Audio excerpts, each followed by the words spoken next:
A lot of Americans of all stripes are susceptible to one theory or another, conspiracy theories and the like.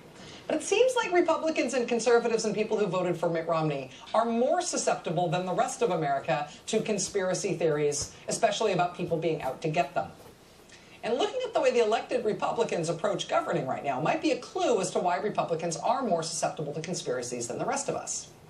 This is the International Arms Trade Treaty. It's 13 pages long. It's from the United Nations. The idea is for countries that sell weapons to other countries to consider what those weapons might be used for in those other countries. If those weapons are likely to be used for genocide, for example, then you shouldn't sell them. Well, this week the UN passed the Arms Trade Treaty by an overwhelming margin. 154 countries voted for it.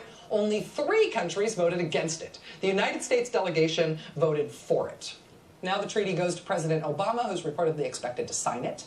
But then, of course, it goes to the United States Senate, where it needs 67 votes in order to be ratified, in order to actually count. The prospects for that are not good. Because to Republicans, this is not a treaty about not selling weapons to some other country that's going to use them for genocide. To Republicans, this is a conspiracy to take your guns, just like everything else. Tea Party freshman Senator Ted Cruz tweeting, quote, UN arms treaty should be rejected outright. It's international gun regulation, plain and simple, and it must never be ratified. Oklahoma's James Inhofe says Americans will not stand for internationalists limiting and infringing on their constitutional rights. Democrats Max Baucus and Joe Manchin were signed on to that principled stance. 2 Democrats, 31 Republicans. Senator Rand Paul's reaction to the UN arms treaty, quote, gun grabbers around the globe believe they have it made. So please send me some money.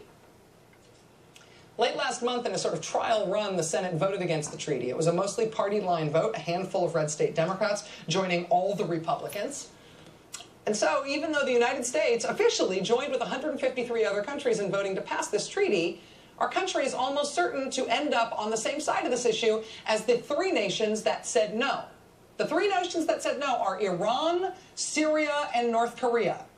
And now, because of the Republicans and some conservative Democrats, us too. Iran, Syria, North Korea, and the United States. Conspiracy theories can be fun. They make the world seem exciting, like there's a secret special meaning to things that only you know about if you're smart enough to understand how things really work. Conspiracy theories can be fun. But when they start seeping into the way one of our 2 political parties approaches basic questions of governing, they're less fun. Maybe we should give the lizard people a shot at running things around here. Maybe they do a better job. Now it's time for the last word.